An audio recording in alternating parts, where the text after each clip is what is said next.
On the mountainside, the machine continued his search of the machine. There was a cold moon now, and when the mist did not conceal its light, I could see the tall man's tight lips and the sunken hollows of his cheeks beneath his shades. On the frozen mountainside, he opened the school satchel that I always carry in rough countries, and fingered through my passport, press cards, notebooks, the pile of old Lebanese and Gulf newspapers inside. He took my Nikon camera from its bag. He flicked open the back, checked the auto drive, and then knelt on the stones by my camera bag and opened each plastic carton of film. Then he put them all neatly back into the bag, snapped the camera shut, switched off the auto drive, and handed me the bag. "Shukran," I said. Again, no reply. He turned to the driver and nodded, and we drove up the ice track. We were now at 5,000 feet. More lights flashed until we turned a corner past a massive boulder, and there before us in the moonlight lay a small valley. There were grass and trees and a stream of unfrozen water that curled through it and a clutch of tents under a cliff. Two men approached. There were more formal Arab greetings, my right hand in both of theirs. "Trust us." That was always the intention of these greetings. An Algerian who spoke fluent French and an Egyptian. They invited me to tour this little valley.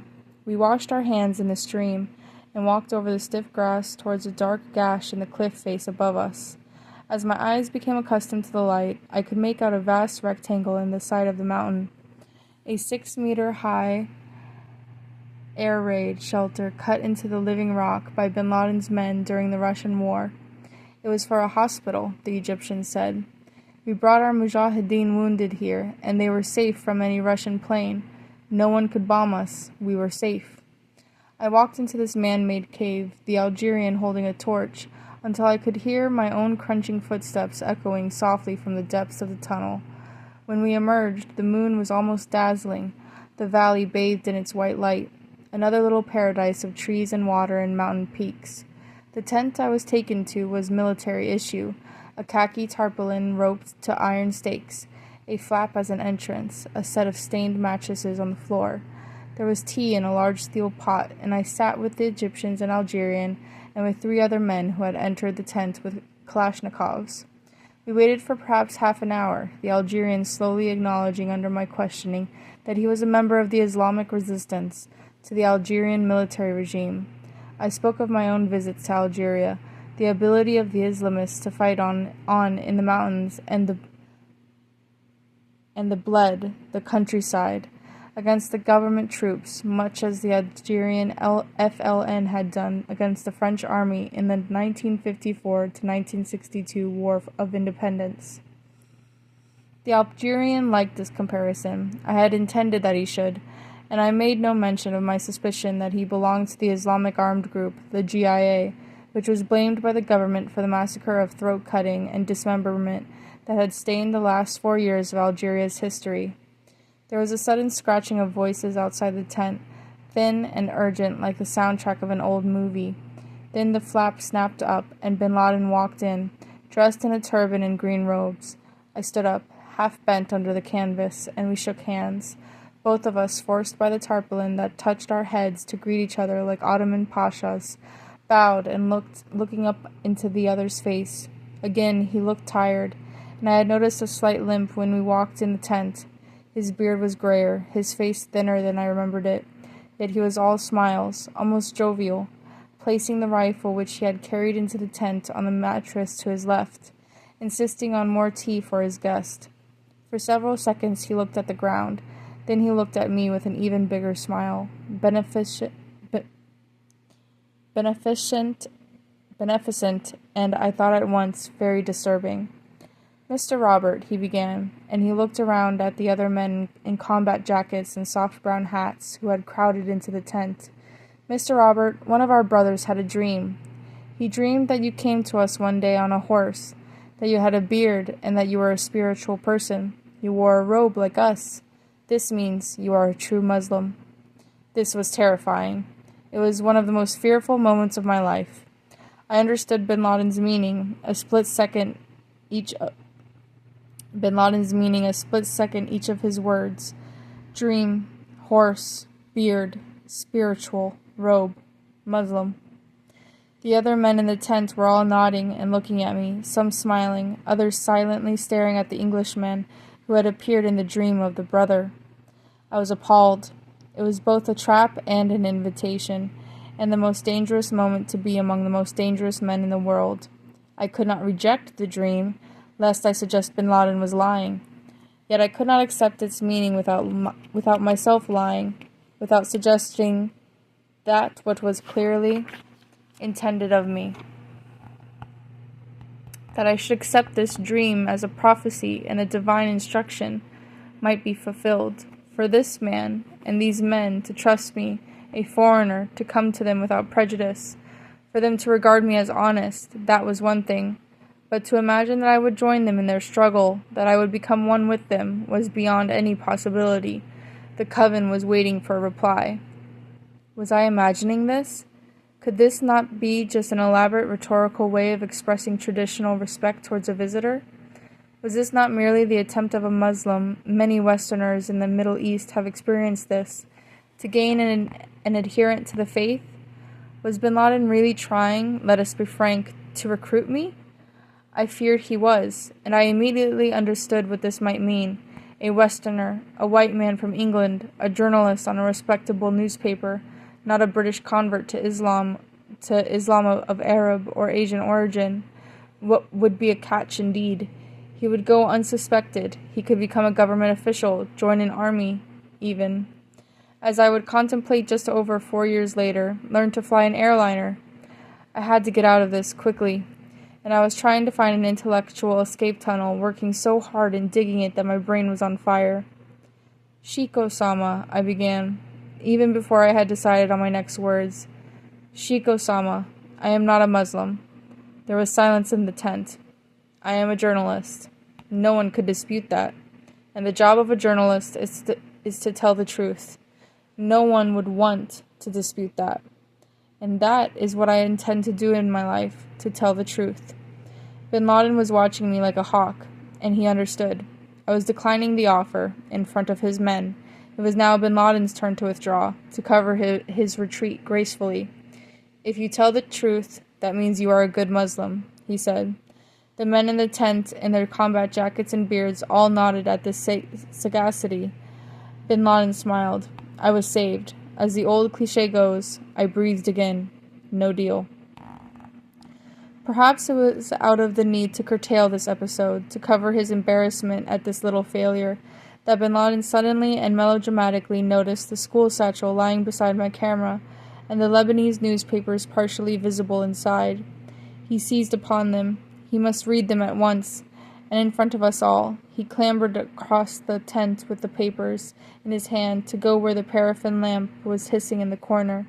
And there, for half an hour, ignoring almost all of us, he read his way through the Arabic press, sometimes summoning the Egyptian to read an article, at others showing a paper to one of the other gunmen in the tent. Was this really, I began to wonder, the center of world terror? Listening to the spokesman at the U.S. State Department, reading the editorials in the New York Times or the Washington Post, I might have been forgiven for believing that bin Laden ran his terror network from a state-of-the-art bunker of computers and digitalized battle plans, flicking a switch to instruct his followers to assault another Western target. But this man seemed divorced from the outside world. Did he not have a radio? A television? Why, he didn't even know. He told me so himself after reading the papers, that the foreign minister of Iran, Ali Akbar Velayati, had visited Saudi Arabia, his own country, for the first time in more than 3 years. When he returned to his place in the corner of the tent, bin Laden was businesslike. He warned the Americans of a renewed onslaught against their forces in Saudi Arabia. We are still at the beginning of military action against them, he said. But we have removed the psychological obstacle against fighting the Americans. This is the first time in 14 centuries that the two holy shrines are occupied by non-Islamic forces. He insisted that the Americans were in the Gulf for oil, and embarked on a modern history of the region to prove this. Brezhnev wanted to reach the Hormuz Strait across Afghanistan for this reason, But by the grace of Allah and the jihad, he was not only defeated in Afghanistan, but was finished there. We carried our weapons on our shoulders here for 10 years, and we and the sons of the Islamic world are prepared to carry weapons for the rest of our lives. But despite this, oil is not the direct impetus for the Americans occupying the region. They obtained oil at attractive prices before their invasion. There are other reasons, primarily the American Zionist alliance, which is filled with fear at the power of Islam and of the land of Mecca and Medina. It fears that an Islamic renaissance will drown Israel. We are convinced that we shall kill the Jews in Palestine. We are convinced that with Allah's help, we shall triumph against the American forces. It's only a matter of numbers and time. For them to claim that they are protecting Arabia from Iraq is untrue. The whole issue of Saddam is a trick. There was something new getting loose here. Condemning Israel was standard fare for any Arab nationalist, let alone a man who believed he was participating in an Islamic jihad. But bin Laden was now combining America and Israel as a single country. For us, he said later, there is no difference between the American and Israeli governments, or between the American and Israeli soldier, and was talking of Jews rather than Israeli soldiers as his targets. How soon before all Westerners, all those from Crusader nations, were added to the list. He took no credit for the bombings in Riyadh and Al-Kabar, but praised the 4 men who had been accused of setting off the explosions, 2 of whom he admitted he had met. I viewed those who did those bombings with great respect, he said. I consider it a great act and a major honor in which I missed the opportunity of participating. But bin Laden was also anxious to show the support for his cause, which he claimed was now growing in Pakistan. He produced newspaper clippings recording the sermons of Pakistani clerics who had condemned America's presence in Saudi Arabia, and then thrust into my hands 2 large colored photographs of graffiti spray painted on walls in Karachi. In red paint, one said, "American forces, get out of the Gulf, the United Militant Ulemas." Another, painted in brown, announced that America is the biggest enemy of the Muslim world. A large poster that bin Laden handed to me appeared to be from the same hand, with similar anti-American sentiment uttered by Malai religious scholars in the Pakistani city of Lahore. As for the Taliban and their new oppressive regime, bin Laden had little option but to be pragmatic. All Islamic countries are my country, he said. We believe that the Taliban are sincere in their attempts to enforce Islamic Sharia law. We saw the situation before they came and afterwards and have noticed a great difference and an obvious improvement. But when he returned to his most important struggle against the United States, bin Laden seemed possessed. When he spoke of this, his followers in the tents hung upon his every word as if he was a messiah. He had, he said, sent faxes to King Fahd and all main departments of the Saudi government, informing them of his determination to pursue a holy struggle against the United States. He even claimed that some members of the Saudi royal family supported him, along with officers in the security services, a claim I later discovered to be true. But declaring war by fax was a new innovation, and there was an eccentricity about bin Laden's perspective on American politics. At one point, he suggested in all seriousness that rising taxes in America would push many states to secede from the Union, an idea that might appeal to some state governors, even if it was hardly in the world of reality. But this was a mere distraction from a far more serious threat. We think that our struggle against America will be much simpler than that against the Soviet Union, bin Laden said. I will tell you something for the first time. Some of our mujahideen who fought in Afghanistan participated in operations against the Americans in Somalia, and they were surprised at the collapse in American military morale. We regard America as a paper tiger. This was a strategic error of some scale. The American retreat from its state-building mission in Somalia under President Clinton was not going to be repeated if a Republican president came to power, especially if the United States was under attack. True, over the years, the same loss of will might creep back into American military policy. Iraq would see to that. But Washington, whatever bin Laden might think, was going to be a far more serious adversary than Moscow. Yet he persisted. And I shall always remember Osama bin Laden's last words to me that night on the bare mountain. "Mr. Robert," he said, From this mountain upon which you are sitting, we broke the Russian army and we destroyed the Soviet Union, and I pray to God that He will permit us to turn the United States into a shadow of itself." I sat in silence thinking about these words as bin Laden discussed my journey back to Jalalabad with his guards. He was concerned that the Taliban, despite their sincerity, might object to his dispatching a foreigner through their checkpoints after dark, and so I was invited to pass the night in bin Laden's mountain camp. I was permitted to take just 3 photographs of him, this time by the light of the Toyota which was driven to the tent, with its headlights shining through the canvas to illuminate bin Laden's face. He sat in front of me, expressionless, a stone figure, and in the pictures I developed in Beirut 3 days later, he was a purple and yellow ghost.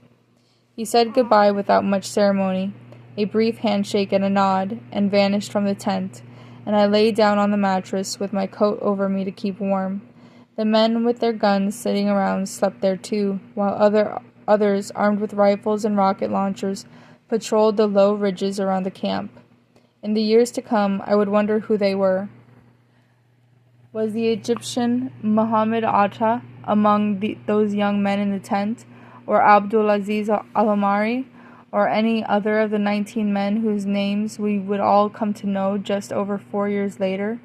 I cannot remember their faces now, cowled as they were, many of them in their scarves. Exhaustion and cold kept me awake. A shadow of itself was the expression that kept repeating itself to me. What did bin Laden and these dedicated, ruthless men have in store for us?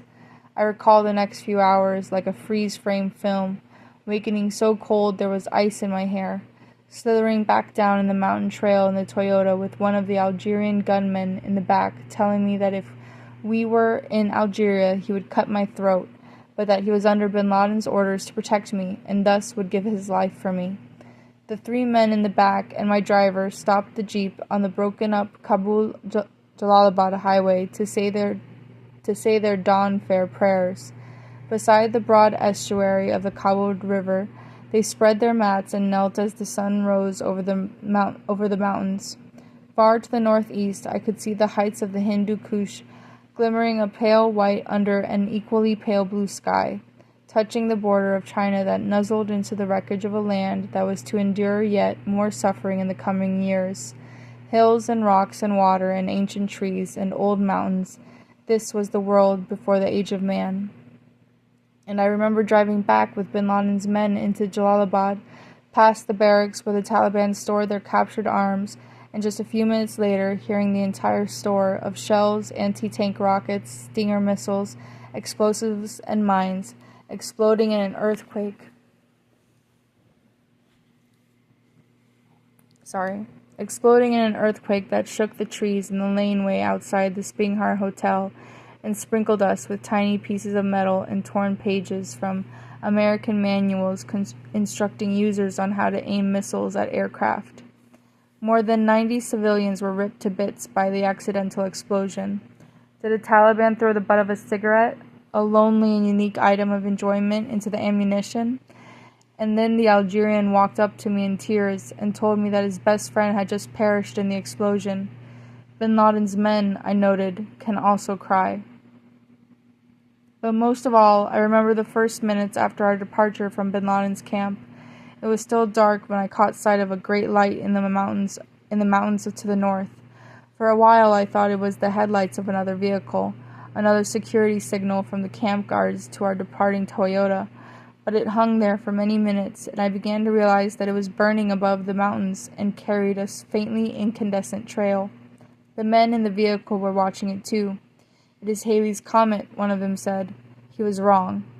It was a newly discovered comet, noticed for the first time only 2 years earlier by Americans Alan Hale and Tom Bopp. But I could see how Hale Bopp had become Haley to these Arab men in the mountains of Afghanistan. It was soaring above us now, trailing a golden tail, a sublime power moving at 70,000 kilometers an hour through the heavens. So we stopped the Toyota and climbed out to watch the fireball as it blazed through the darkness above us, the Al-Qaeda men and the Englishmen, all filled with awe at the spectacular, wondrous apparition of cosmic energy. unseen for more than 4,000 years. Mr. Robert, do you know what they say when a comet like this is seen? It was the Algerian standing next to me now, both of us craning our necks up towards the sky. It means that there is going to be a great war. And so we watch the fire blaze through the pageant of stars and illuminate the firmament above us.